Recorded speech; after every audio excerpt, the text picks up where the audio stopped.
Good afternoon. Members, please have your seats. I call Human Services Finance Committee to order.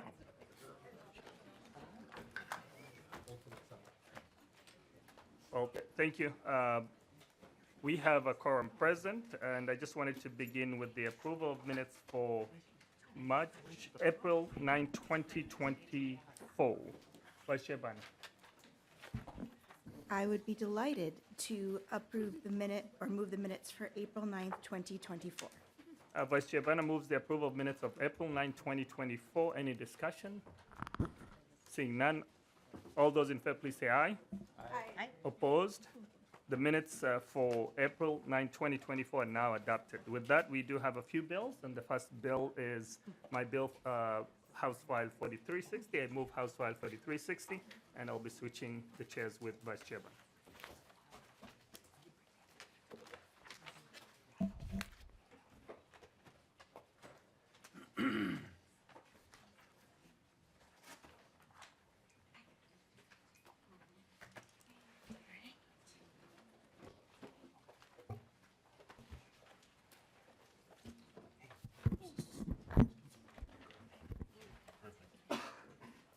We'll give the chair a moment to settle in.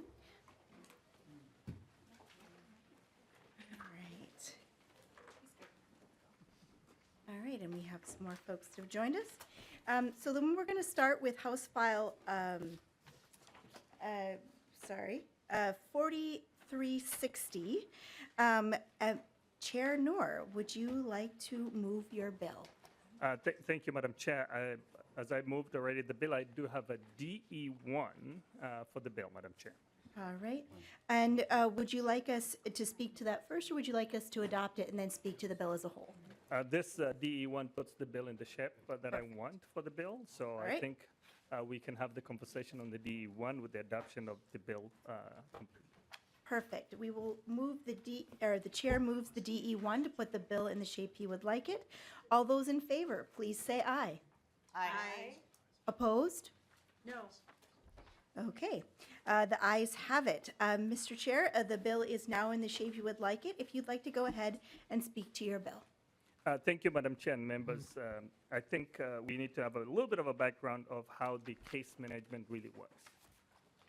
Counties are responsible to do the case management for waiver programs, targeted case management as required by law.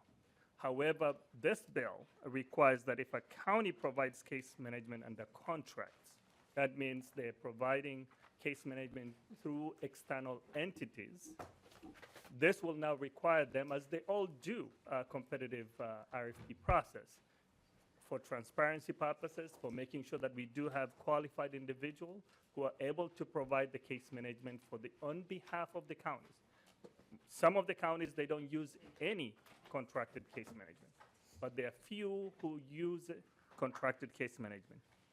What this bill will do is will require the counties for every 2 years to open up RFP competitive process for them to be able to pick and choose those who are qualified to do the work of case management. So this is a simple proposal to make sure that we do have fairness, we do have transparency, we have a system in place for the counties to do this work. And that's all we're doing with the DE1, Madam Chair, members.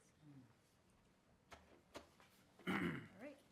Thank you, Chair Noor. And I do not see any testifiers here in the room, or excuse me, on the list. Is there anyone in the room who wishes to testify? Please come down, state your name for the record and your affiliation, and proceed with your testimony.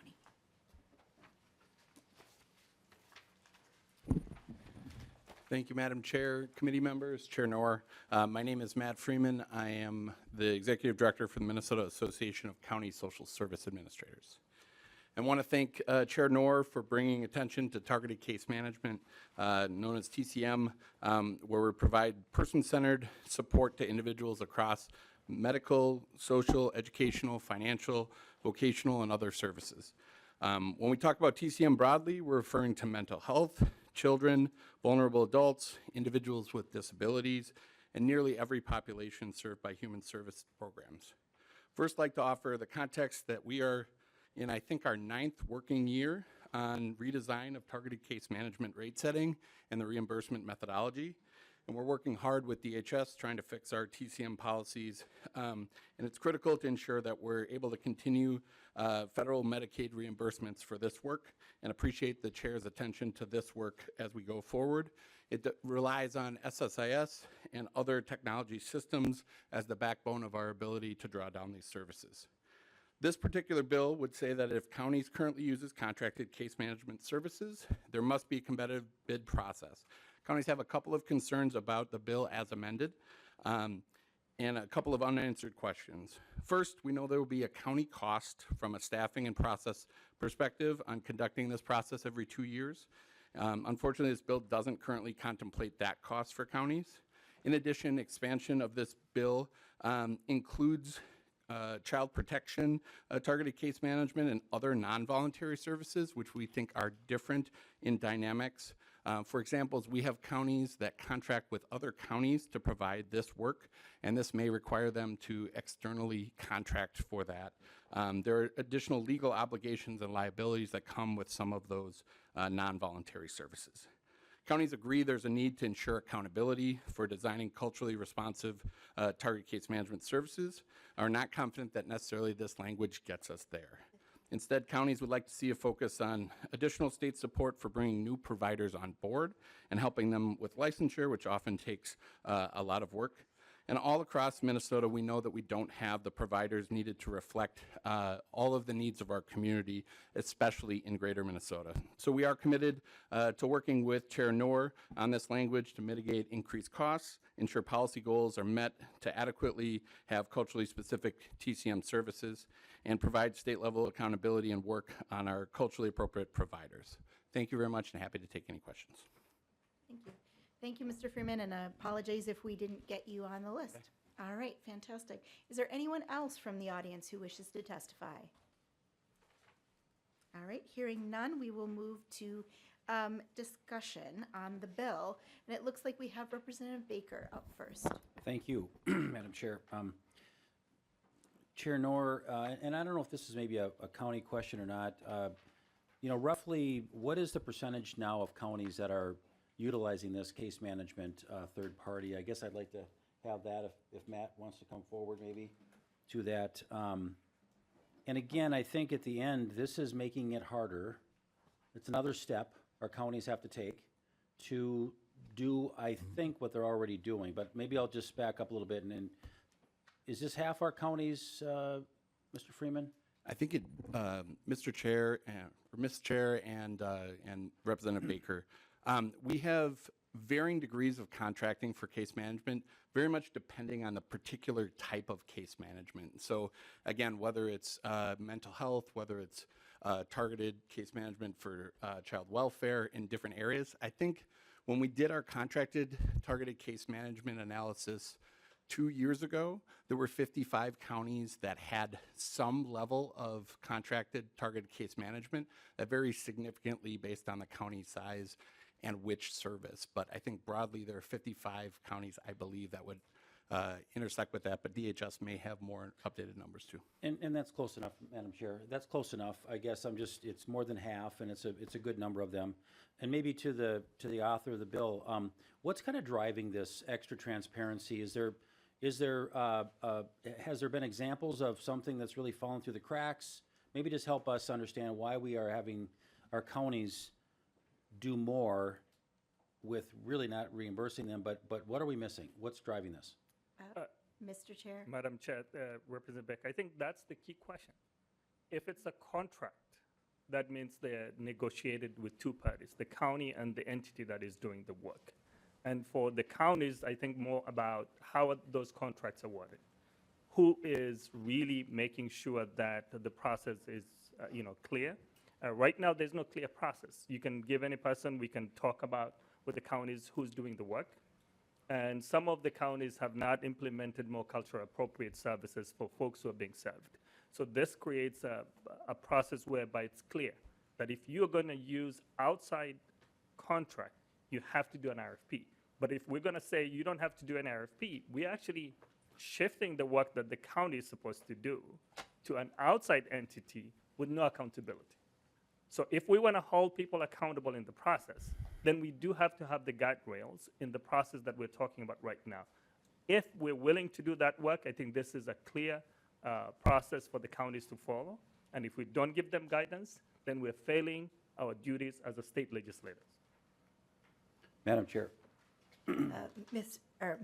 Representative Baker. thank you. Again, okay, I understand your goal is to make sure that we've got as much inclusion as we can to make sure all parties are kind of brought to the table. You are recognizing that this is more work for the counties to do.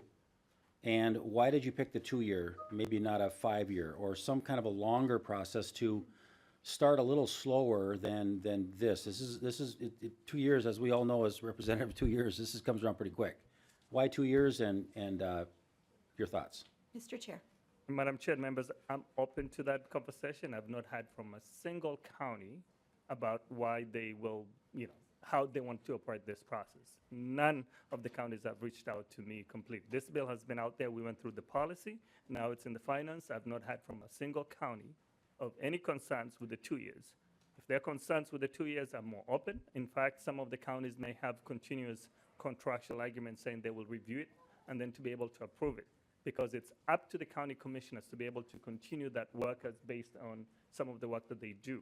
They can provide additional saying that we will give you the 2 years, but then they can extend, continuous process if the contract is functioning as they designed to function. Just a final comment, Madam Chair. I think yes. anything that we do to make our county partners and the folks that are actually paid and asked to deliver the services, making it harder, we should really caution and question. I think that we all know the workforce issues. I had a really good meeting with my county here a few days ago about the challenges that they're having with their mental health consortium, the grants and the contracts that they have to go through, and just the burden of administrative work is becoming too much for a lot of our counties. We're state administered, county delivered is our mantra here in the state of Minnesota. We just need to make sure that counties who are most trusted, who have more eyeballs on making sure they're saving a buck anywhere, is really, I think, at the county level in most cases. So I just caution any more mandates and rules that the counties have to do isn't what they're asking for. They may not oppose it, but I'm sure hearing it from it. So I just want to make sure that members are aware of that. So please be supportive of our counties and their administrators that have to do this. So this is a big deal. Thank you. Thank you, Representative Baker. And next on the list, or Mr. Chair, would you like to make comment on that? Quick comment. Thank you so much, Representative Baker. I think the question is, are the counties doing the contract right now? Absolutely, because the counties are required as part of their process, because you can't just give someone a contract without having that RFP process. You can't be choosing anyone. So they're already doing this process. The question is for how long, and how are they, making sure that they follow specific guidance from legislative process. So that's exactly what we're doing here. We're not creating a new process, but it also addresses the need for workforce. When you don't have enough case management, when you don't have people who are able to do this work, this gives them the opportunity to increase that workforce in case management in other aspects. Thank you, Mr. Chair. With that, we're going to go to Lead New Brindley. Thank you, Madam Chair, and thank you, Chair Noor. I'm trying to wrap my head around, you said that the problem we're trying to solve here is to add some guardrails. Can you just talk to us a little bit about what specific, this is not lengthy language, right? There's not much to this. So can you talk to us a little bit about specifically what guardrails are we adding? Mr. Chair. Thank you, Madam Chair. Lead New Brindley. I think it's to be more specific. Case management are done by an outside entity. It's required of the counties to do, and many counties do case management within the county process. And one of the reasons that they are not able to do this work, they want expertise and they want other people to have the burden of doing that case management. What I have seen on the ground is we fail sometimes when you've got case managers who are not familiar with the work of the department, DHS, and the county and everything else. You end up getting case management that is not completely fully in compliance with what we do. So this gives them the opportunity to say, you didn't do your work, they can be able to find another person. At this point, I think some of the counties, it takes more than 2 years. It takes more than even 5 years for them just to open up a contract to address the need in case management. The question that we should be asking, why are the counties using external entities to do the work that we're asking the counties to do? We want them to have a success. We want them to have a workforce that can do this work. If we're giving them that flexibility, then we're telling them, every 2 years, make sure you do have a contract to address the needs that you've told us that you have. All right. Thank you, Mr. Chair. Lead New Brindley, follow up? Thank you, Madam Chair, and thank you, Chair Noor. I'm still trying to understand the guardrails, because the only guardrails I read in here, I read 2 guardrails. One, they have to do it every 2 years instead of right now. I suppose it's up to the county as they have need, right? So I suppose there is a guardrail in that you are forcing them to review their third-party contractors more often. I'm assuming that would be guardrail number 1. Guardrail number 2 would be that now they must ensure that the county maintains a culturally specific program for case management. That would be guardrail number 2. Am I understanding that correctly? Mr. Chair. That's under section 256B076, which is more specific in terms of the work that they're doing already. Lead New Brindley. Thank you, Madam Chair. So my question then is I have to assume that the second guardrail here, the ensuring the maintaining culturally specific program for case management, my guess is that could be a more difficult portion to fill. And frankly, a lot of our counties around the state don't have significant needs, frankly, for maintaining culturally specific programs. I mean, for better or worse, some of our counties have very, very low populations, very, very low populations that would require a culturally specific program. So my question related to this is, what is the lay of the land for the availability of these third-party contractors? What does that workforce look like? How many of these third-party agencies are even available to do this work that would meet that second criteria? Mr. Chair. Thank you, Madam Chair, and Lead New Brindley. I think if you read in details, that is based on the need of the counties. And I can tell you right now, most of the smaller counties do the case management themselves because they can achieve the goals that are set in case management. So this will not even impact those smaller counties. But for larger counties, which actually utilizes a variety of groups and entities to do this work, what we have seen is they often not include more cultural specific needs of the population that they're serving. And if we put this is making sure that for those who have got specific needs, we can actually achieve the goals. We have got tribal government-to-government relations that need to make sure that we are able to serve those needs. We also have individuals, BIPOC communities that need specific cultural appropriate case management. If that cannot be achieved by the bigger counties that we serve right now, then we're not doing our task in making sure that case management is more specific to the needs of the individuals that they serve. Madam Chair. All right. Lead New Brindley. Thank you, Madam Chair. Thank you, Chair Noor. And I guess maybe I would ask that question of Mr. Freeman, if you happen to know what the lay of the land is on that and what the availability is for counties, because I heard once again a need reiterated, but I did not hear what is available, which was actually my question. I want to know what's available. Are there third-party contractors? Is there one third-party contractor who offers these services that we are now giving these contracts to? Or are there 20 third-party contractors who can manage these services? And there is a legitimate RFP. Otherwise, all we're doing is forcing every county who contracts within the next 2 years to give all their business and contract with one organization. So I'm wondering if you have an idea of what the lay of the land is and how many contractors you might have to choose from. Thank you. Mr. Freeman. Madam Chair and Committee, I don't have specifics on how many of those contractors. I can touch base with our members. I do know that particularly in greater Minnesota, you'd be looking at regional options for the most part, not just within your own individual county based on capacity.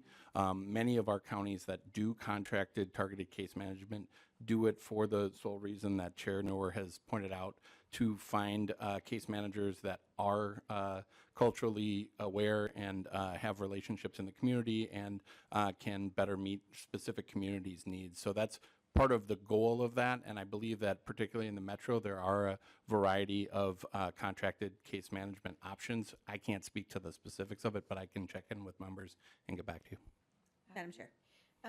Lead New Brindley, just to keep in mind, we are only on the first bill. We have 2 more members on the list, and we have 3 more bills to get to. Thank you, Madam Chair. So I would just say this is a significant unfunded mandate on our counties. Our counties already do this process, but right now this is going to force them into a rapid cycle for this process. I mean, any RFP, we all know how this works, right? Any RFP process, it's going to take 6 months to get this done and let a contract. And now we're going to force them to do that every 2 years. That is a rapid cycle for our counties, and they will incur significant costs. I would also say we do need to have an understanding of what contractors are available, because if we don't, that's also going to drive up costs. If there are very few contractors who are able to fill the requirements of this legislation, that's simple supply and demand, right? The costs are going to go up if there are few contractors who can provide the services. So I hope that we spend some time and make sure we understand the lay of the land before we move forward. Thank you, Mr. Chair. Thank you. Let's go ahead and move on to Representative Hicks. Thank you so much, Chair. Chair Noor, you mentioned oversight and the counties needing to do the pieces that we require in law, right? There's certain expectations of contracted case managers, just like there are certain expectations of county case managers. When the county contracts with an agency, what happens if they don't do the required things? They aren't turning in support plans in a timely manner. They aren't doing their monthly in-person visits under targeted children's mental health. They aren't doing DAs under targeted children's mental health. The documentation isn't in alignment. How does that work now? What happens if that's not happening? Mr. Freeman. Or Chair Noor. I Or don't Chair know who the question is to. Chair Noor had brought it up, so I thought I'd ask the follow-up. Madam Chair, I would say that our counties manage those contracts to fulfill the requirements in the contract and carry out and act on behalf of counties. Right. Chair Noor, did you have anything you wanted to add? Madam Chair, Representative Hicks, that's a good question. If the contracted case manager is unable to deliver, that means someone who is in need will not get the services that they deserve. Whether you're a disabled person, whether you're an elderly person, whether you're a BIPOC individual, that means the services that you're seeking from the county and the state will not be delivered to that individual. Right. Representative Hicks. Thank you so much, Chair. Thank you, because I appreciate our county partners, and I think it's really important that we be partners with them. But my prime responsibility is to our constituents and the people needing to access services. And so, follow-up question, who provides all the training for the contracted county case managers? Do they get their training in the same way that our county employees do? Do they have a direct line to DHS? Do our contracted case managers go through the county? Like, how does this work? Mr. Chair, Mr. Freeman.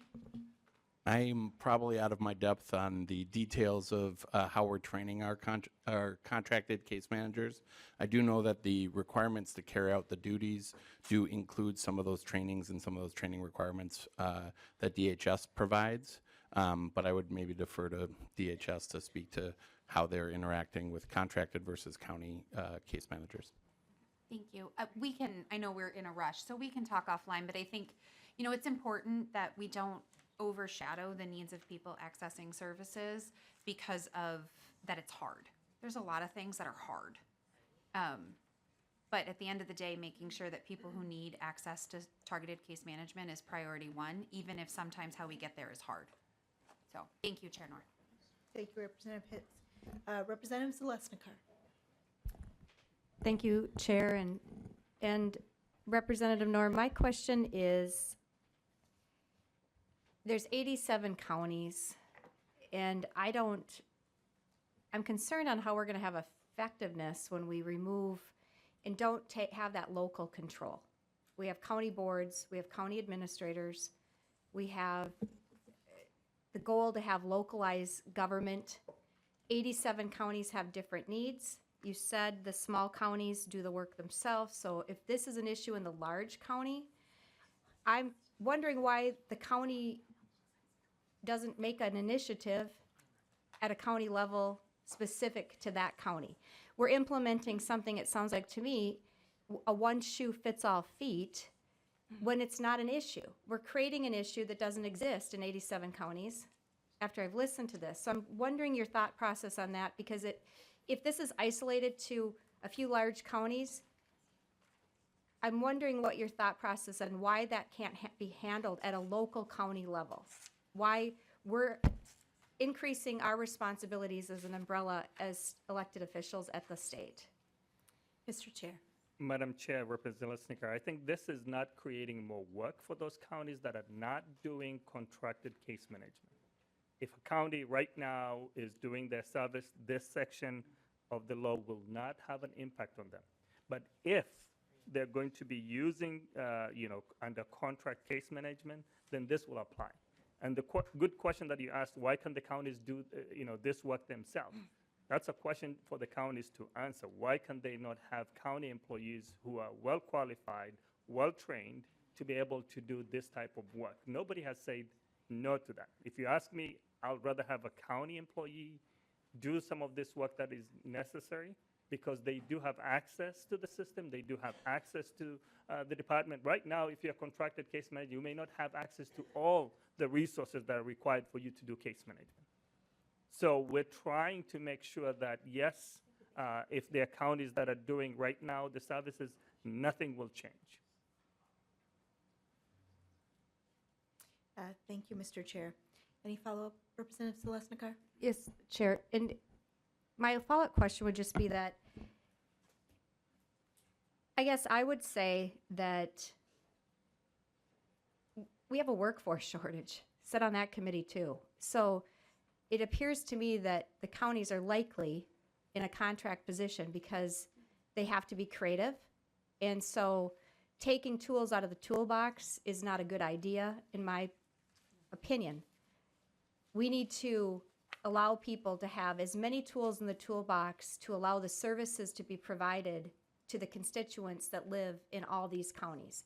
And so with telehealth and a lot of different opportunities, I can see that sometimes the contracted services may be what they need to have, because otherwise there could be open positions in a county till the end of time. And we're talking about mental health services.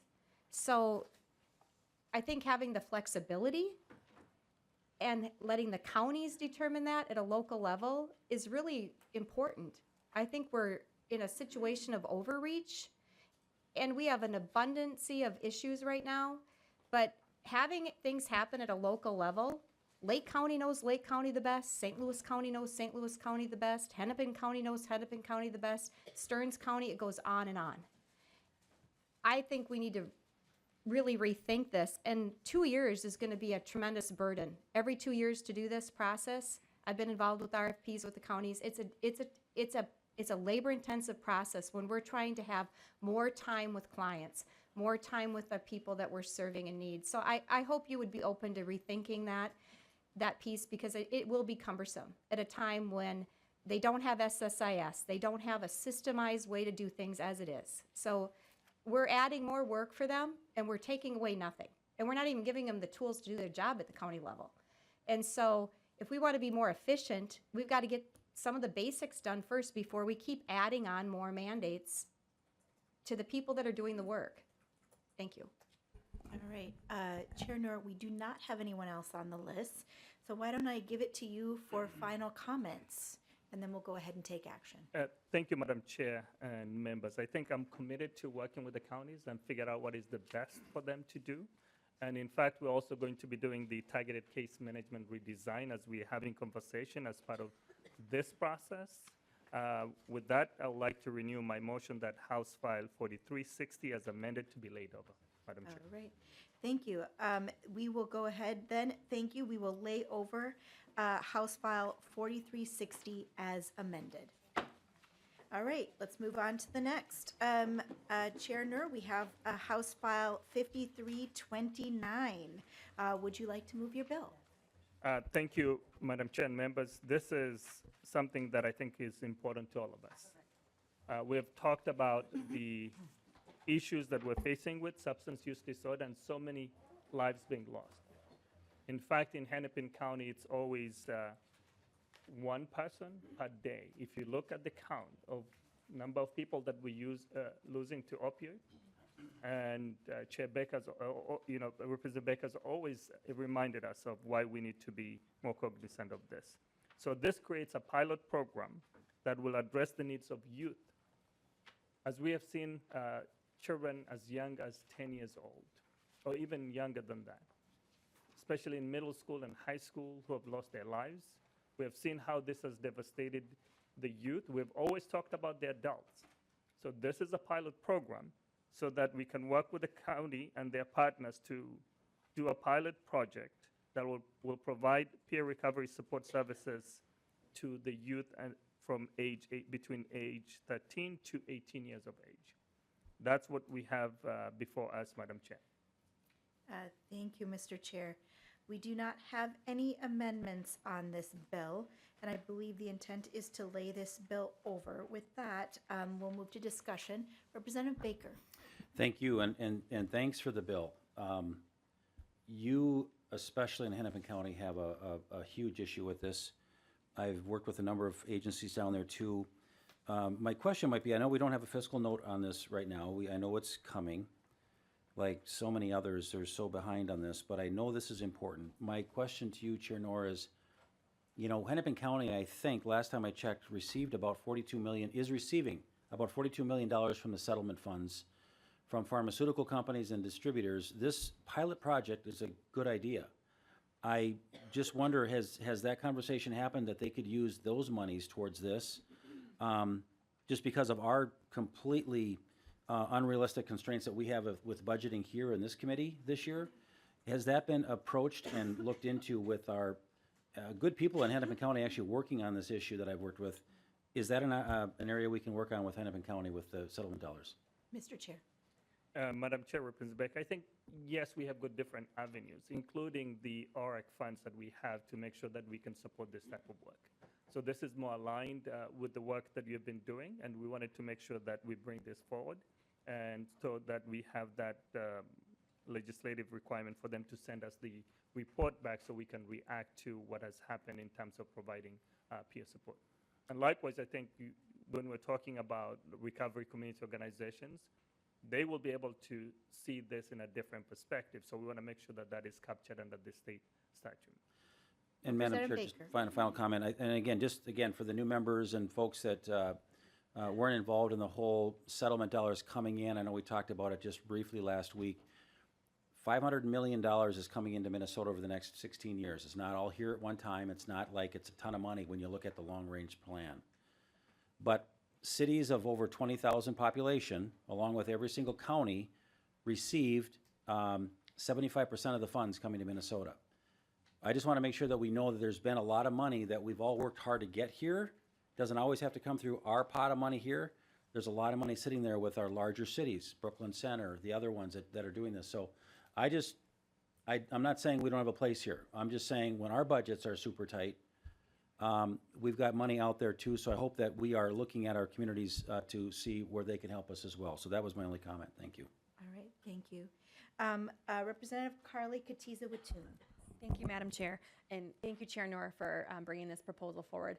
I think, as a fellow Hennepin County representative and also a representative of a community who has a large Eastern African population, I think that this is a conversation worth having, and I think that as our population continues to shift and diversify over the coming years, particularly, with incoming immigrants and workers who are going to settle all across the state of Minnesota, putting a pilot forward like this, where we have such a large population already, and then figuring out how we can bring that culturally responsive support statewide to people in the East African community, I think is really worthwhile. So I appreciate your leadership on this, and look forward to partnership in the future.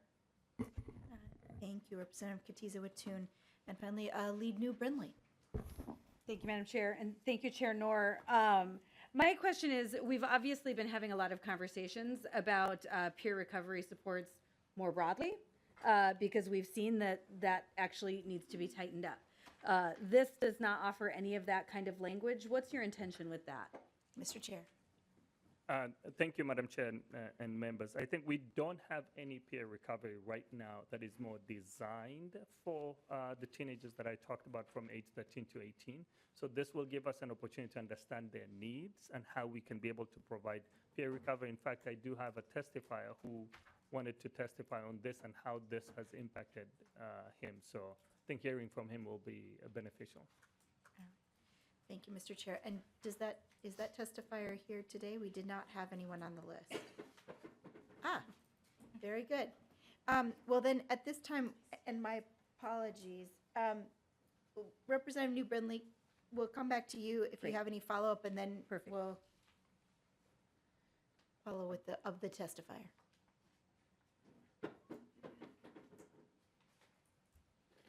Apologies, we did not have you on the list. Please go ahead, come and sit and give your name and your affiliation and proceed with your testimony. Thank you so much. Good afternoon, Madam Chair and the entire Human Services Finance Committee. Thank you all for your continuous efforts for our communities. My name is Abdurrahman Warsame. I'm a second generation immigrant Somali American who's in long-term recovery. I will be 5 years sober on June 16th of this year, and I've also been a peer recovery specialist since 2020, and I'm an advocate for recovery. I started using substances as a young adult in high school, and my drug use only increased as I grew older. As time went on, I only lost more friends and family to the opioid epidemic that has spread across this country. Data shows that 90% of Americans who meet the clinical criteria for addiction started using substances before the age of 18.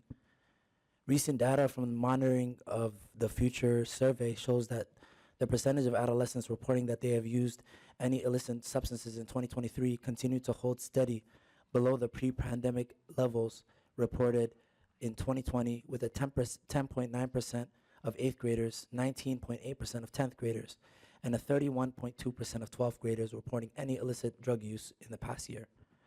That was taken from an article with the National Institute of Health. I've come across many youth in my life that have struggled with addiction, and recovery services available to them is extremely minimal.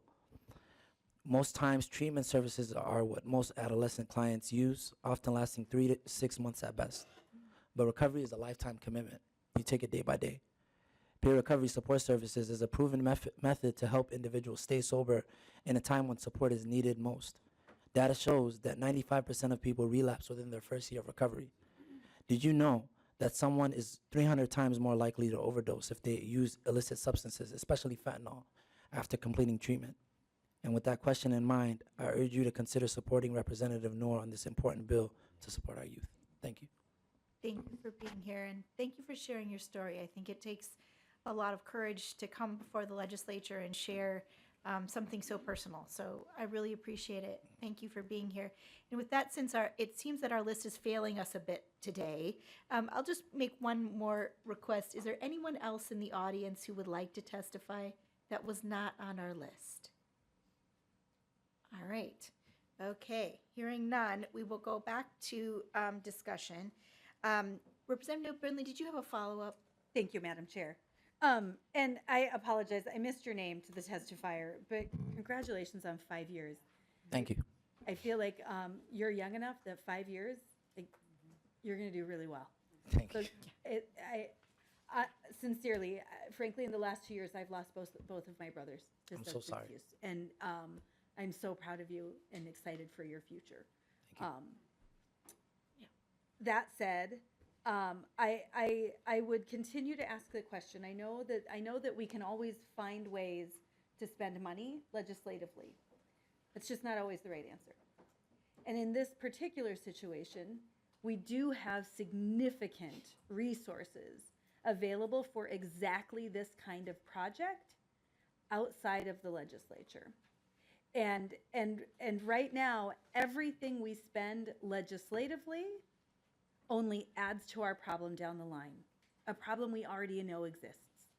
And especially when we have numbers like $42 million to work with, it just does not make sense to spend money out of the legislature, general fund. It just does not make sense. So I hope that we continue to find solutions. I hope that you will work with folks like Representative Baker, who live and breathe this and understand these issues better than anybody, because I suspect that he could give you some really good thoughts on this, and where this money can come from. But that's, I mean, we've worked really hard to ensure that there is funding in this area. Let's use it. Let's use that money. We got to stop going back to the well. We just don't have the money in the general fund. Thank you, Madam Chair. Thank you, Lead New Brindley. I just want to remind folks that we are laying this over for possible inclusion, which means there is certainly more discussion that will be had, particularly on funding and all of those fun things. But I think it's good to hear that we certainly all agree that this is an important endeavor. So with that, Chair Noor, would you have any final comments on the bill? Thank you, Madam Chair. I look forward to working with Representative Baker and figuring out how we proceed with this issue. And thank you so much for hearing the bill. I renew my motion that House File 5329 to be laid over. All right. Thank you, Mr. Chair. And with that, House File 5329 will be laid over for possible inclusion. And we will return the gavel to the chair.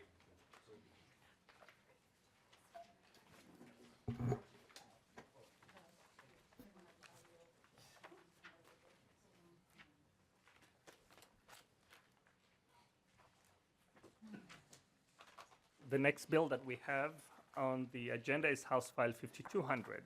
I will move that on behalf of Representative Keeler, the House File 5200 to be laid over. And I see you've got A4 amendment. Did you want to proceed with the A4 amendment, Representative Keeler?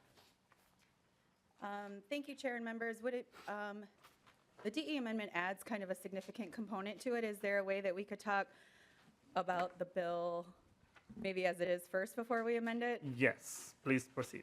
Okay. Good afternoon, Chair and members. I'm not totally sure what day of the week it is, right? But happy whatever day it is, and glad that we're all here. This bill really comes to the work that we've been doing around preventing and ending homelessness in Minnesota. In 2021, we actually had a Preventing Homelessness Committee where we had a lot of discussions about what do we need to do in the state to really end homelessness, and there's so many components to that. That's one thing that we learned, I think, and bipartisanly really agreed on. And what we did in the last 2 years is make a significant investment in our shelter, emergency shelter capacity, getting people off of the streets. But there's a long-term continuum that happens here. I like to think of it as this braided approach, that we braid all of these things together for a long-term strength to actually do the work that we're trying to do. And so what this bill does is it's creating a working group, taking a geographic spread, because I do think that that's important, that we try to have geographic voices at the table when we do working groups on ways to simplify supportive housing. And the nice thing about supportive housing is it's a long-term solution and evidence-based, proven to have good outcomes. What it does is it weaves together rental assistance, but also the supportive tools that individuals need for the long-term support to actually get out of homelessness, dig out of poverty, and become successful individuals in Minnesota. And so with that, Chair, I guess if we could move to testifiers to talk about this portion of the bill, I think that may be best. Thank you so much. I think we have testifiers who have signed up. The first person is Sean. Pierre Sean. Welcome to the committee. Please introduce yourself for the record and proceed. Okay. Good afternoon, Mr. Chair and the chair committees. My name is Pierre Shong. I am the executive director of Handy Help. We provide we have over 100 employees and over 1,000 clients. Our 50-60% of our clients are from the culturally specific, and we have about over 60% of my staff are culturally specific, meaning that English is not their first language. Over the last 10 years, we've been providing support in various ways to help people maintain independent housing in the community. And currently, one of the challenges that we have has been, why this is so important, is that when you have employees who don't speak English, or English is not the language, and you have clients who don't speak English, or that's not the primary language, I think that English in itself is pretty complicated, along with the acronyms and all of that stuff. To add in all the complexity, we have all these forms, and then we have multiple steps that we have to have someone who's homeless in an encampment. We're trying to get them transportation, getting them into the coordinated entry, just to get this assessment. That's very lengthy. After all these lengthy assessments, the person thought they're ready for housing or for the support, but they're not. Because from there, they take the assessment. The person then has to go on to work with a designated case manager who has to verify every step if they're homeless and every information. And this takes it takes weeks to a month before they can even get services. Multiple forms, and we also asked, the forms are very complex, and a lot of forms may be asking the same questions, but different forms is required. And we put the clients through all this traumatic experience, especially if they have mental health. A lot of time when they're in encampments or homeless, their mental health may not be well taken care of. Their days, they don't know their days. Diet, nutrition, they haven't had their health or physical for a while. So with this, we have clients who are trying to tell their traumatic experience all the time, and every questions they have to talk about it, and they thought they're done, they have to ask more. Same questions, but different forms. With all of this, I believe that as a providers, the simplicity and simplifying all these forms would be extremely helpful, not just to not have a client have to go through this traumatic experience and having to talk about their experience all the time, but it goes to one place to another with transportation being difficult, so that we can get services on board. As a provider, I think it's really difficult to get clients to get services because we lose them after one appointment or two, because having to go all of this, we can even get them into getting services. They're lost already with the assessment, or trying to get to assessment is extremely difficult. And I think that the simplicity of the forms and reducing duplication would be extremely helpful to get clients to benefit from the services. We talk about equity, and I think that because all clients come from a different place, we have to look at it different ways to get client enrolled. In addition to that, on a worker standpoint, as a cultural specific provider, getting my worker to learn to do English, they know the work, but getting them to do all these forms over and over, it takes such a long time for them to do this form with the clients. And then nothing comes out of it because the clients have already lost trust with the government, with the providers, and they still don't get services. By the time they get a phone call from the provider or whoever, they have already lost they went through 3 phone numbers already. And this is so hard. And the training behind the scene to get a culturally specific worker to get out there, that's a lot of work. As a clinical supervisor, as a supervisor behind the scene who's trying to proofread, I'm not an English major, but in this job, I learned to be, because if they don't do this form like the Housing Focus Plan correctly, they may get rejected. 30 days with the forms in DHS, coming back and say it's not good enough.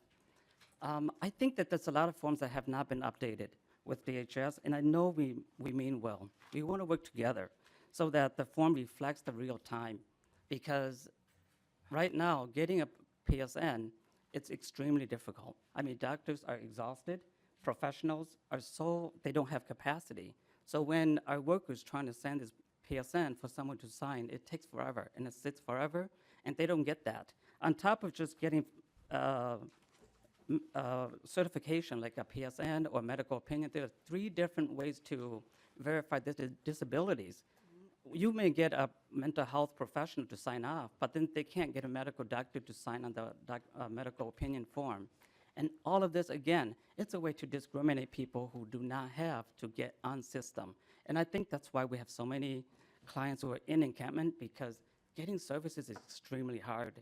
So with that, I truly support something that simplifies things, and I know that we can do this, and I think that as a system, I think we can find solution to help those who maybe already don't trust the system, don't trust the government, that we can make this system so much easier so that we can really truly talk about equity, and that we can walk equity and not just talk about it. Thank you. Thank you so much for your testimony. The next person is Lindsay Hoffer. If you can come to the testify table, please introduce yourself for the record and proceed with your testimony.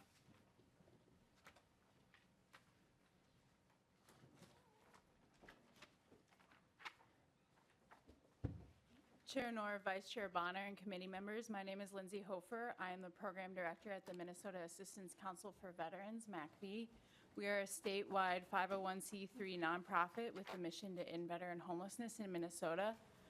We pursue our mission in partnership with local, state, and federal veteran-focused organizations who support our work in housing, housing subsidies, program development, holistic case management, and thought leadership, which has formed many of these critical interventions.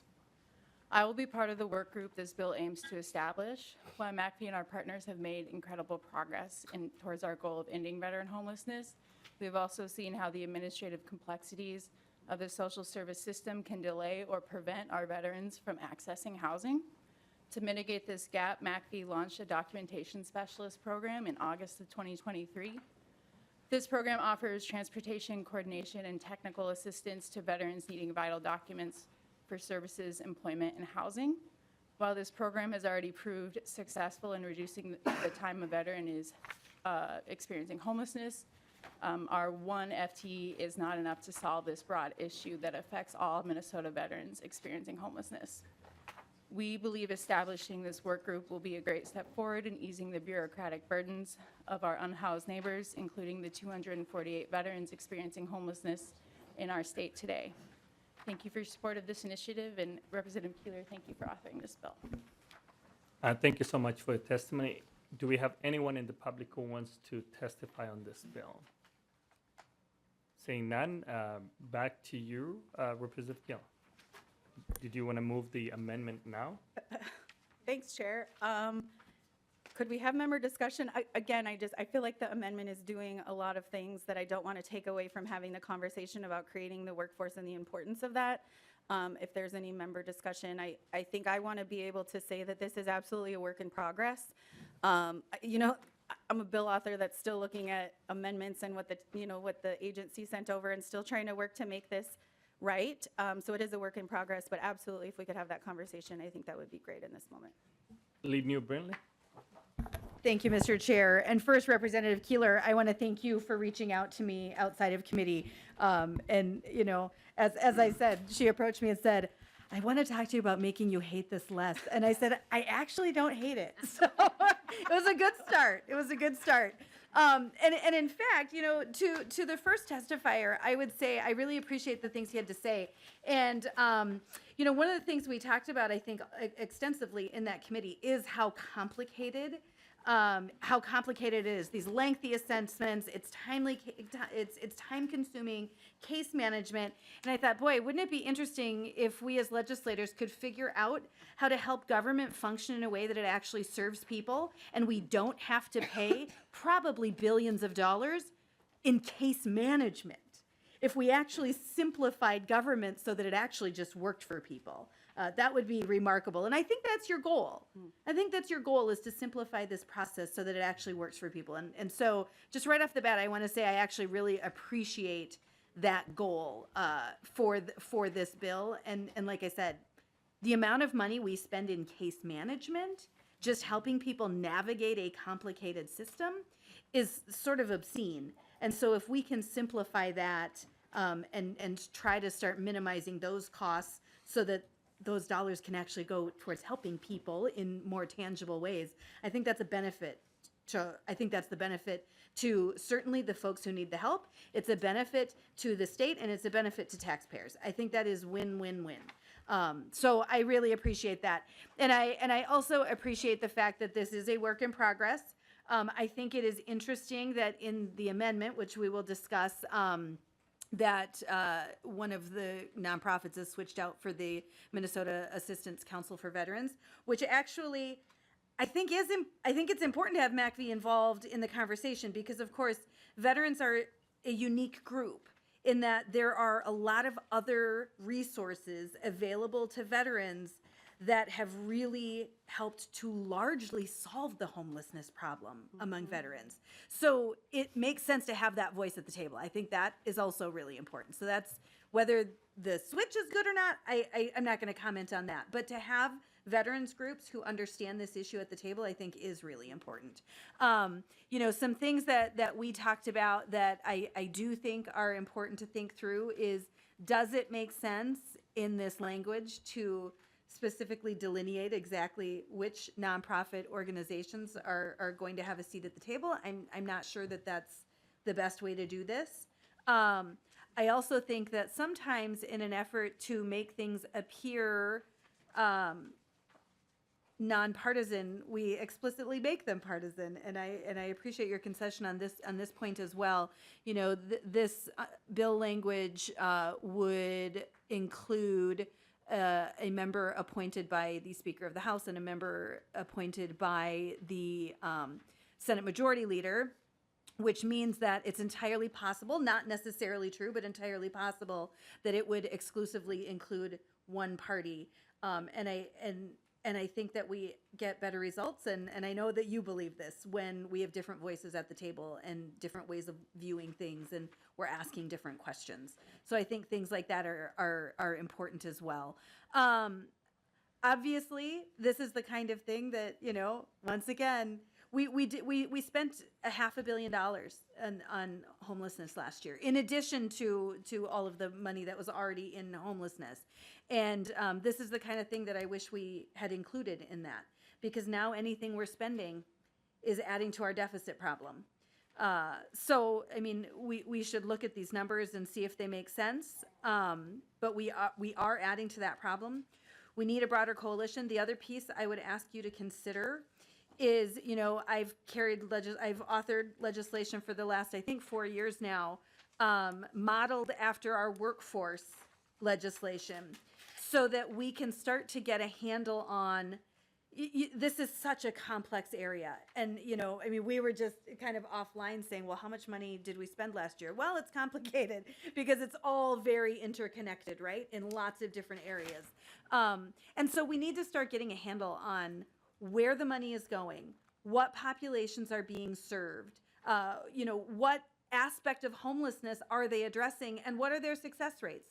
Because we need to start to get a handle on, if there are two organizations who are serving essentially the same population, offering the same services, but one has a really good success rate and one is meh, well, then we need to amplify organizations that are successful.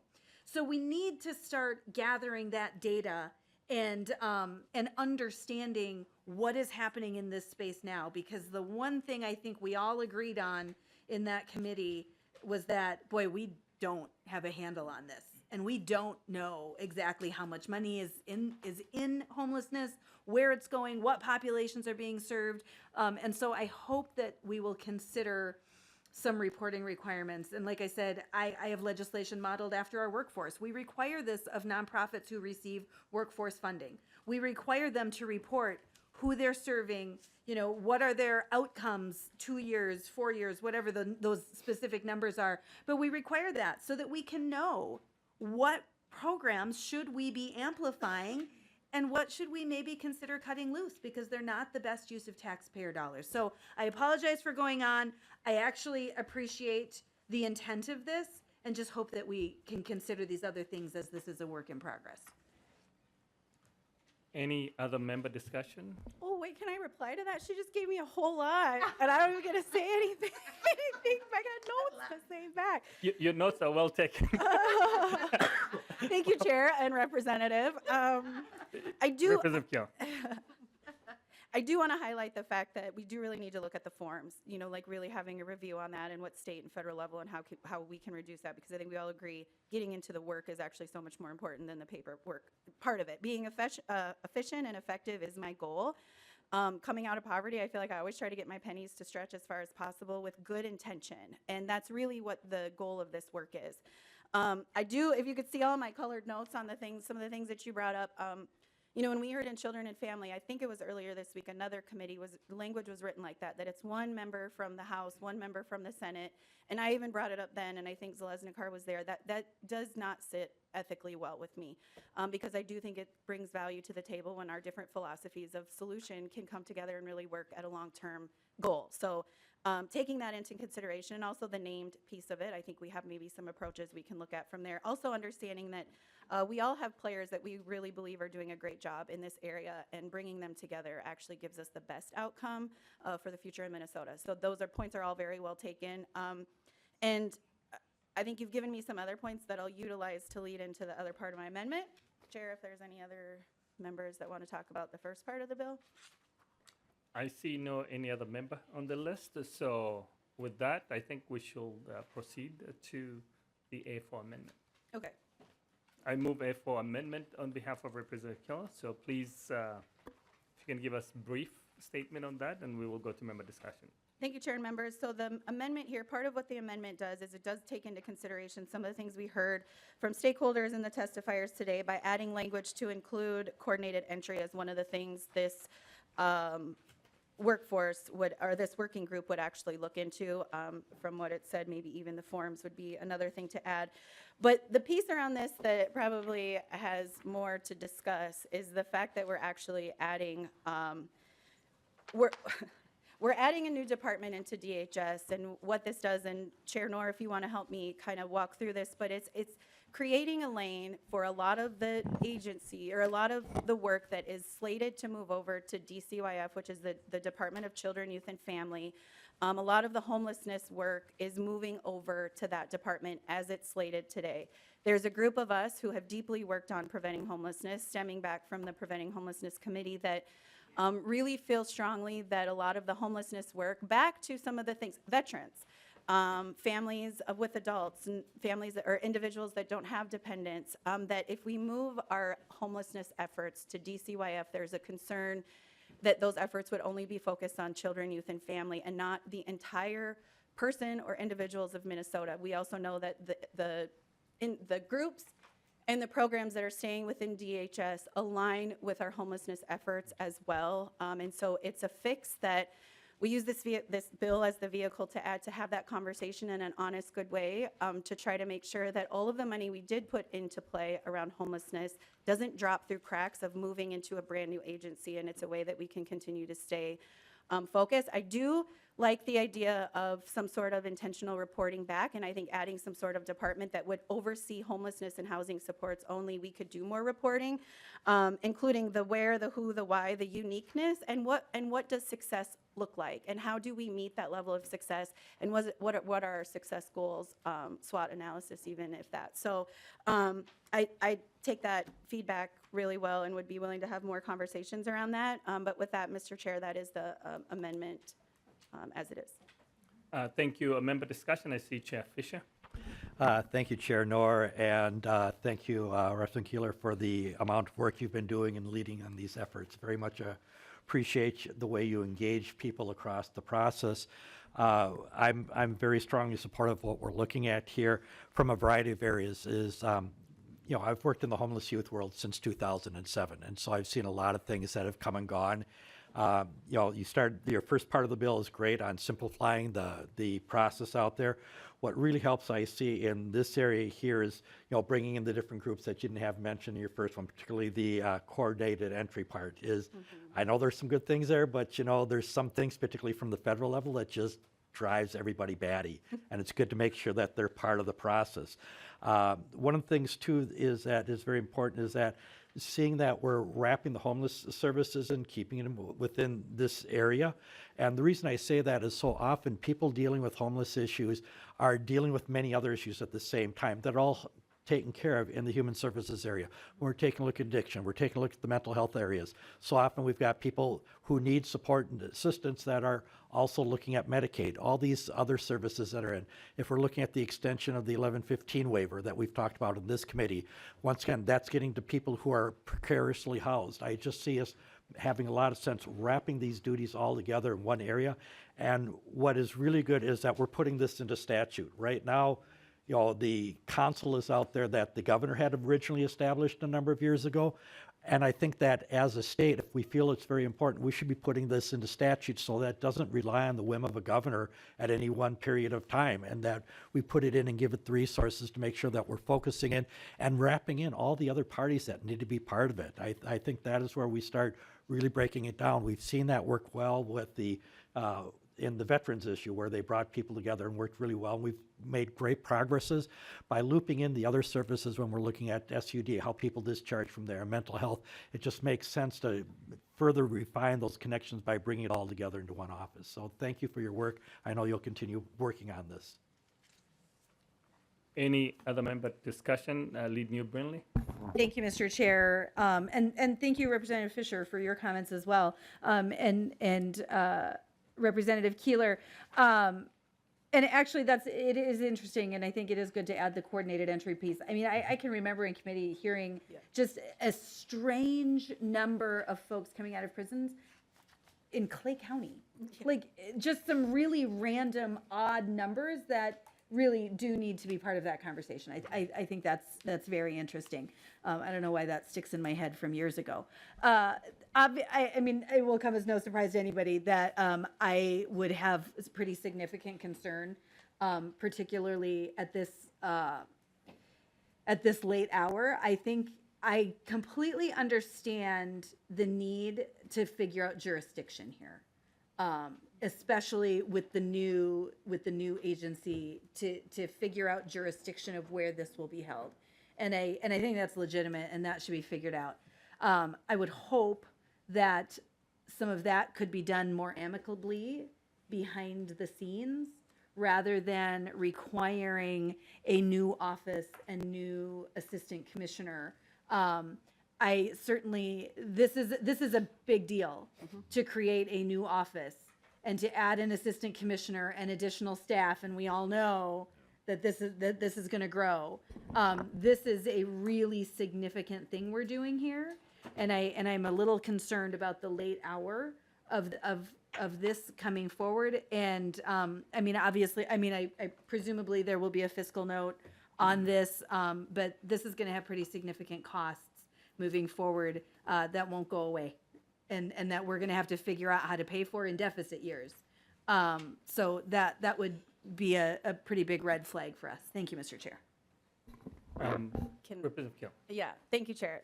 Thank you, Representative New Brinley. So I don't know if you can remember Dr. Foldis when he did that economic statement to us when we were in preventing homelessness. Do you remember he had like over 1,000 youth that he follows for a year and saw that only 6% of them needed to become like fully out of homelessness to become like a functioning Minnesotan, right, to give back. And so it showed us that when we invest in homelessness, it actually has a really powerful return on investment long term.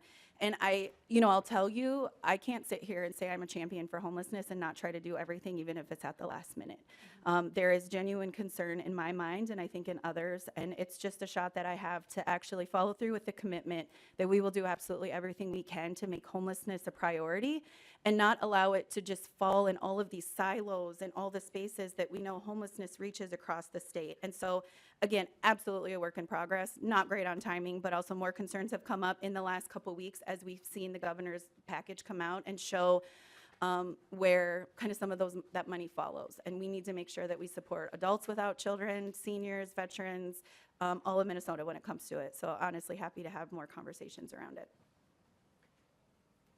Any follow-up? Thank you, Mr. Chair. Thank you, Representative Keeler, for bringing this proposal forward. I know you and I have had numerous conversations about this and about some of the changes that we are going to be seeing in the shift from DHS and MDE to DCYF. I think this is a conversation worth having to ensure that there are people whose day-to-day work is solidified, and not, again, just focusing on folks who happen to have children, who happen to be young, that, as we all are at some point in our life. But then when we reach that point when then we are adults, and we may not have families of our own, and we may not have some of the additional dependents and things that. So I think when we look at the interplay between those two, I think it might be worth discussing including a representative from DCYF in either in the working group potentially, just so that correspondence and knowing that in addition to focusing on all Minnesotans all across the state and meeting where they are, how that does interplay with the work that the new department will be doing. So I really appreciate your time and effort that you put into this. Any response, Representative Keeler? Yep, thanks, Chair. Thank you, Representative Katiza-Watun. I think that's a good point. The part that we went without naming it is that we have the interagency, and in that role, any new commissioner is already appointed to the interagency on homelessness, so we thought that was already including DCYF, and in the DCYF language for commissioner, they're required to join that as well. So I think in our mind, we thought that was kind of covering that area, but again, the more people we need to be engaged and crossing paths to make sure that the silo work that we do right now doesn't allow cracks for individuals to fall through. Seeing no one else, I just wanted to note this. This has been a major discussion when we talk about homelessness and housing support. Currently, DHS is doing this work. It's not a significant shift. It's making sure that the alignment, the streamlining, and ensuring that the work that is already happening within the department continues to happen within DHS. We know that housing support will stay there. We know that the general assistant, MSA, we're talking about individual with substance use disorder. We're talking about individual with mental health. We're talking about individuals who are disabled. We're talking about seniors. We're talking about a huge population here that is currently being served under Department of Human Services. So this is a clear direction that the work is already being done, and this is how we wanted to make sure that the work continues. Whether it's the housing support or homelessness, needs to stay within DHS rather than any other entity. So this is more giving the direction to the administration that it has to stay there. I don't know if you wanted to have a follow-up, Lead New Brimley. Thank you, Mr. Chair. I do want to follow up on that because, there were a lot of things very clearly defined when the new department was established, and we can continue to define that. And we can define that without creating an office and significant future expenses on top of that. Thank you, Mr. Chair. Your closing remarks, Representative Keeler. Thank you, Chair and members, and honestly, thanks to everyone around the entire table and in the community for joining me in this conversation to really think broadly about, what does homelessness look like in 20 years in Minnesota? I think often we make decisions as today. I'm really thinking about generations that maybe we don't even know yet. And I do just want to end on one of the most impactful memories I had in my first year here. We were in the pandemic and we were all online in preventing homelessness, and we had a gentleman join us to tell his story, and by our next committee hearing, he had passed away. And there was a moment in time that we're just not doing enough. And I asked myself a lot, and when we set things up, how would the system right now support an individual man with no dependencies who was 70 years old in the state?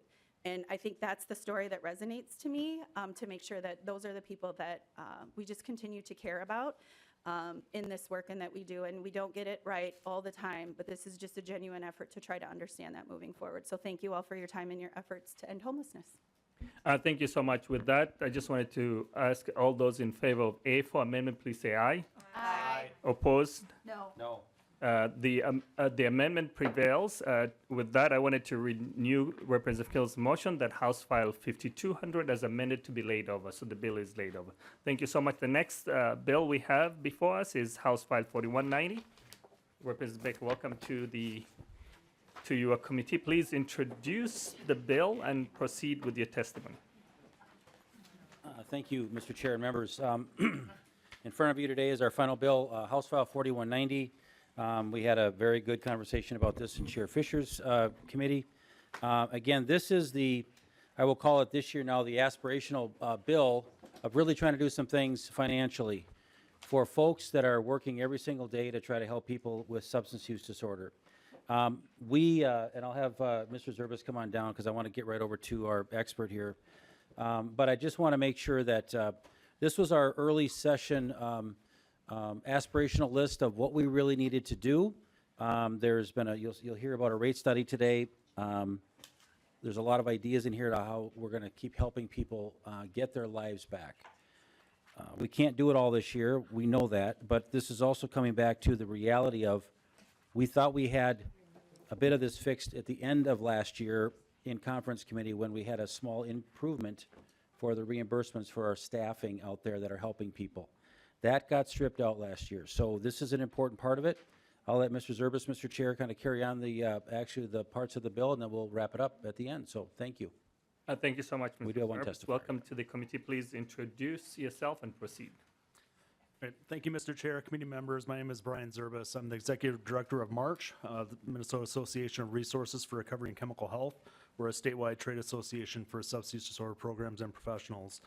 First, want to give a huge thanks to Representative Baker, Representative Frederick, Cron, Hollins, and Chair Fisher for being co-authors on this bill. As Representative Baker touched on, this is very important to our community and to our providers. For some context and background, in the last 2 years, there's been a net reduction of SUD programs of 45 in the state. What that means is any given year, some programs open, some close, but the net reduction means there are 45 less access points throughout Minnesota.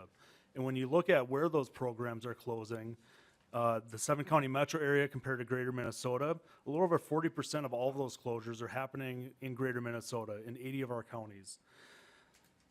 Overdose deaths are at an all-time high. That's not new information to anyone. Workforce burnout is at a critical point. March conducted a statewide survey of our members a little over a month ago. We had 627 respondents from 137 different zip codes in Minnesota, 75% of which of those staff are direct care staff, counselors, nurses, people that are working directly with our clients. What the survey indicated was a little over half of those people have considered leaving the field in the last 12 months. And for all those that answered that, about a third of them said that in the next 12 months, they're planning to leave the field. So I want to give that background and context of why this is so important.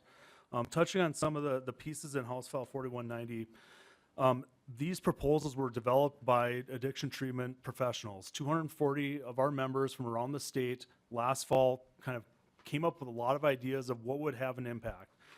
A few of them I wanted to touch on. The waiving fees for IDs. This is should be a small cost proposal that would replace driver's licenses, IDs, birth certificates for people that have lost them. Representative Baker touched on the 3% increase that SUD was carved out of last session. Certainly, when that happens, the programs that are already back is against the wall, they're not making ends meet. Not having that hope is one thing. I think the unintended consequences of raising rates for other parts of the field and the industry, the rising tides aren't raising all the boats. The SUD programs are being left behind. So all of those things compounded by closures, burnout, stress. In Section 8, the extending of the rate study, the Burns and Associates rate study that was presented a couple months ago in January, we feel that they did an excellent job in identifying the true cost of what SUD rates should be. The average increase needed for those rates across all SUD lines of service is 68%. What was missed in that survey is adolescent residential and non-residential services. Those were not included in the rate. So what we'd like to do, ideally using some short-term funds to extend that rate study to figure out what is the true cost needed for adolescent, residential, non-residential, and withdrawal management. Also, room and board rates have only gone up 3% in the last 13 years. So the reimbursement rate is $55 per day. We don't know, again, that rate study ideally would be able to identify what's the true cost of eats and sheets, as it's called. The last thing, a couple things to touch on, the transition support work group. And this is looking at trying to identify, as people go to and from treatment, there's a number of issues related to housing, childcare, transportation, food assistance, all of these barriers that people have access or that impact our clients. So we'd like to have a work group be able to be comprised of state agencies and counties and providers, people in recovery, people in treatment, to try to figure out what needs to happen to make improvements in the system and come forward with those recommendations. So lastly, Mr. Chair, certainly there are many priorities that you're going to be considering as you're pulling your budgets together. We want to obviously emphasize and implore low-cost, high-impact proposals is something that we want to see happen, and that any immediate relief is going to have significant impacts on our field. So with that, I'll conclude, and thank you. Thank you so much for your testimony. I think we have another testifier, Dr. Zainda. Welcome to the committee. Please introduce yourself for the record and proceed.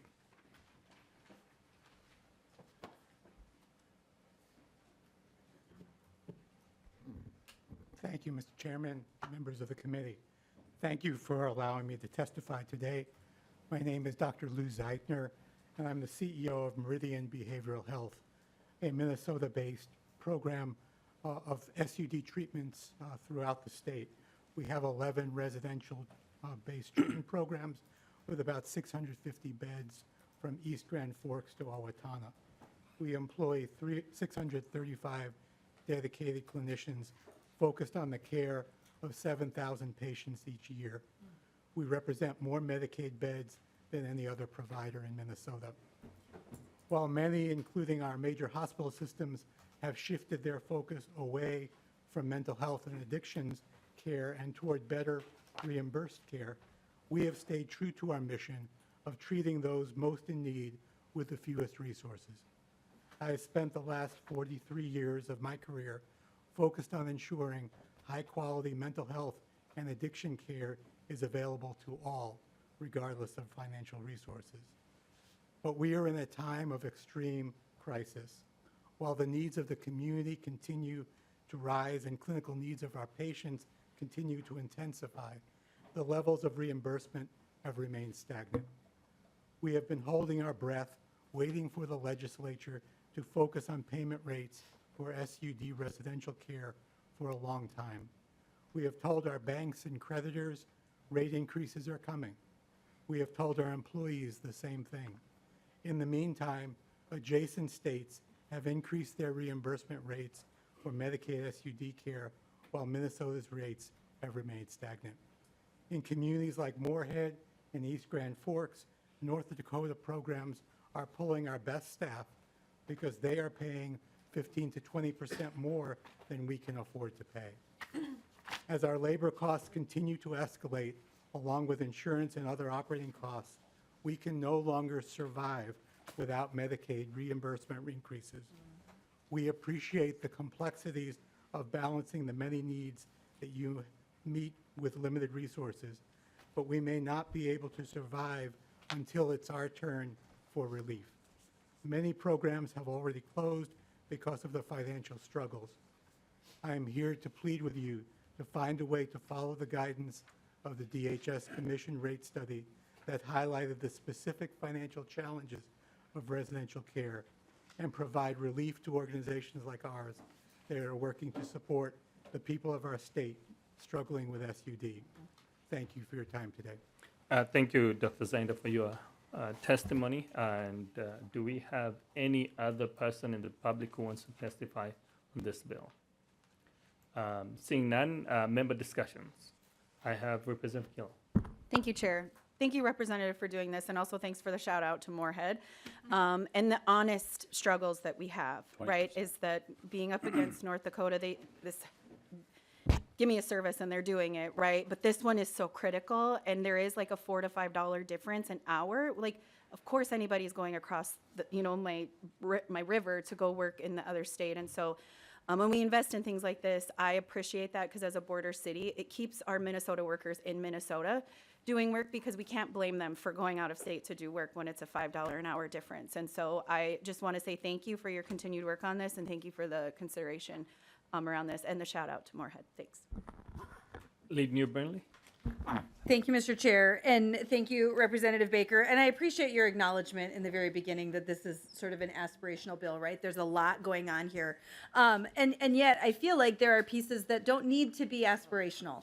And, you know, I mean, particularly, and I think Chair Fisher will remind me that I think we did this piece for birth certificates and driver's license and things for homeless youth, which is a really kind of simple thing for us to do, but has a big impact. I mean, we're talking about folks who, you know, substance use disorder is not their only issue, right? And managing documents is the least of their concerns. So that kind of thing can be really critical.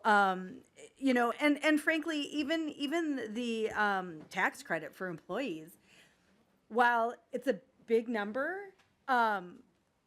everything we touch on in this committee is about workforce. And while this might not be affordable right now, it actually addresses workforce, which is what we really need to do. I do have an actual question, and my question is, you know, like I said, I mean, I suspect you recognize that some pieces of this are more aspirational than others, but it seems like there are pieces, and I love the data piece on treatment effectiveness. I mean, it's what we were just talking about with homelessness, right? I love this effectiveness piece. We have to be amplifying things that work. And so my question is, have you thought about, I assume we don't have a fiscal note for this yet, so have you thought about where we might be able to pull some funding from other places into this? I mean, I just think even DHS has a ton of unfilled FTEs that could absorb some of these costs, like the birth certificate piece or whatever. Have you thought about that? Mr. Chair, thank you. Representative Baker. Great question. I certainly have, and I'm asking our friends, you know, Mr. Berg, to help us with some of those. I'm actually writing an email today to MMB to kind of see at what level there are still some funds out there. There was a ton of money put into some areas, and I don't have my list with me. I apologize. But because of the levels of increased spending last year and this year, talking with our friends at DHS, they are overwhelmed with just getting enough people hired in all areas. There's a lot of problems with that. We gave them money, but they also just don't have the humans. And so when we're not hiring people, it does show a number of savings as well. It is very challenging to start pulling back funds from what's been allocated last year. I want to turn over, I want to leave nothing unturned because this is really critical.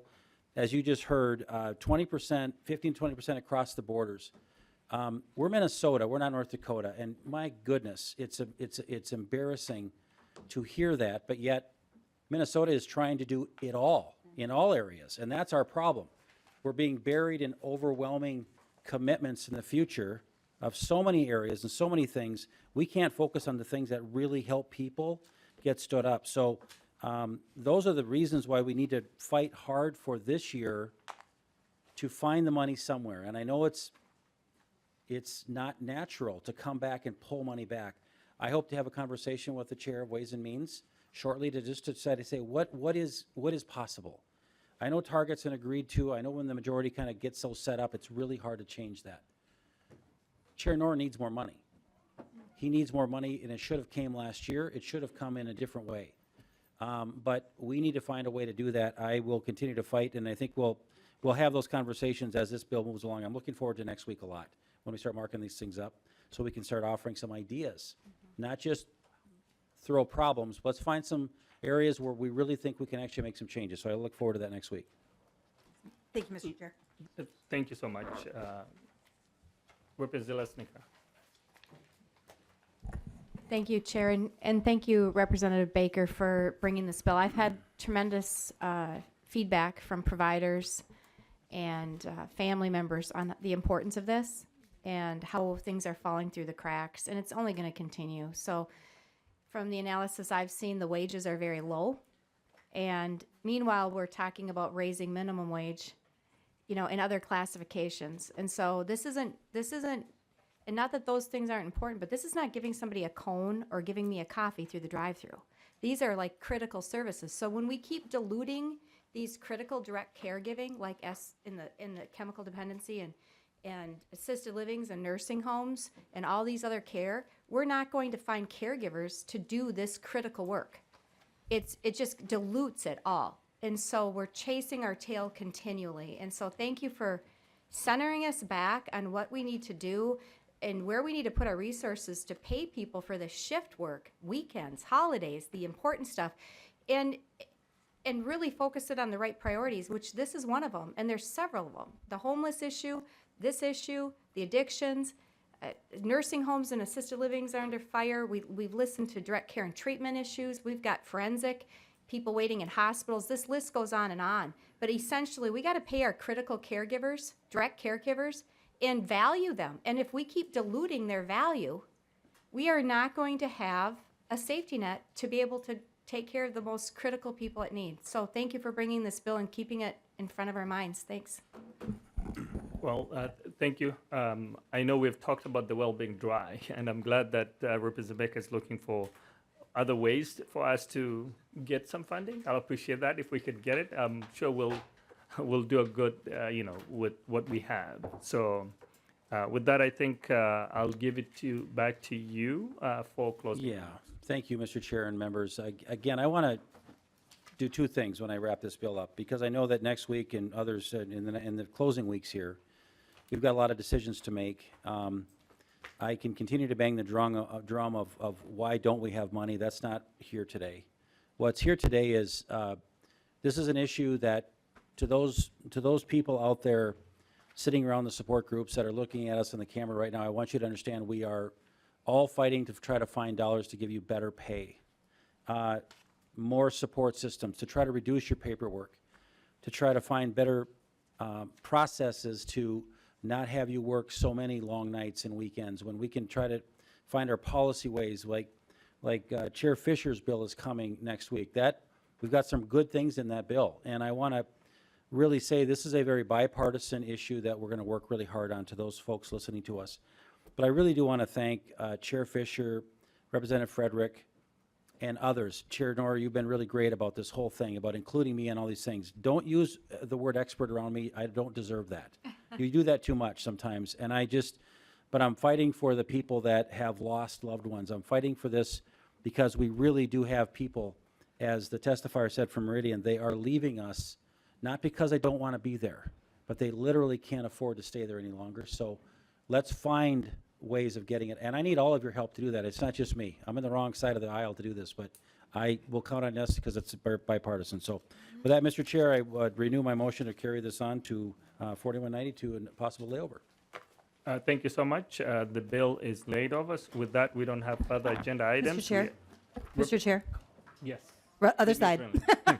Renlund. Can you just give us some indication of what the lay of the land is moving forward? I assume we're getting close to wrapping up. What our schedule is going to look like? Thank you so much. I think we have our regular schedule so far, and we're looking also to use on Wednesday, just in case we need next week to make sure that we can wrap things quickly. So we have got Tuesday and Thursday set for our regular process, and potentially we can be able to utilize Wednesday if necessary. So look forward to email coming soon. Thank you, Mr. Chair. All right. So with that, we are now adjourned.